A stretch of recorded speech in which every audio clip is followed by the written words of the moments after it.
ఇప్పుడు మీరు పడిన వేదన గురించి, ఇప్పుడు రాజకీయ వ్యూహాల గురించి మాట్లాడుకునే ముందు ఇప్పుడు ఒక్కసారి ఆ వేళ జరిగిన అమానుషాన్ని చూద్దాం. ఒకసారి వేయండి. ఒకసారి మాజీ ముఖ్యమంత్రి చంద్రబాబు నాయుడు అరెస్ట్ ఇప్పుడు రాష్ట్ర వ్యాప్తంగా కలకలం రేపుతోంది.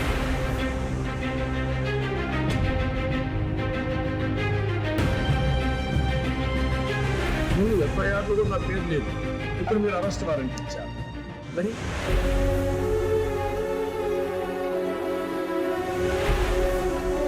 I am here to protect people. That is my duty. For the last 45 years I am doing.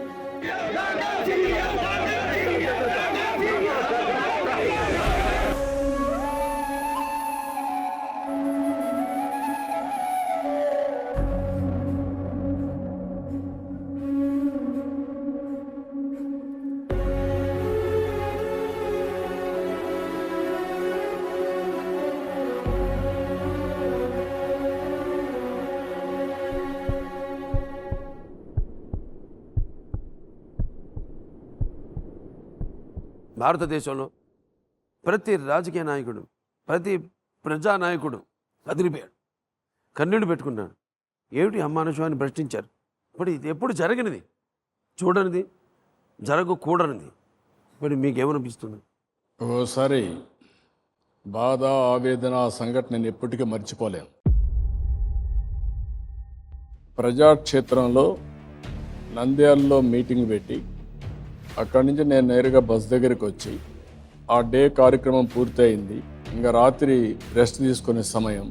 ఆ సమయంలో బయట డిస్టర్బెన్స్ వినపడింది. రాత్రి అంతా కూడా డిస్టర్బెన్స్ చేశారు.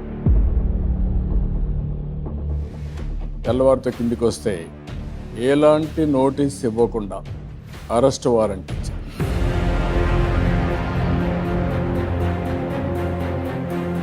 నేను ఆ అరెస్ట్ వారెంట్ ఇచ్చినప్పుడు ఒకటే అడిగాను, దేని కింద, ఏ విషయంలో నన్ను అరెస్ట్ చేస్తున్నారు చెప్పాలి.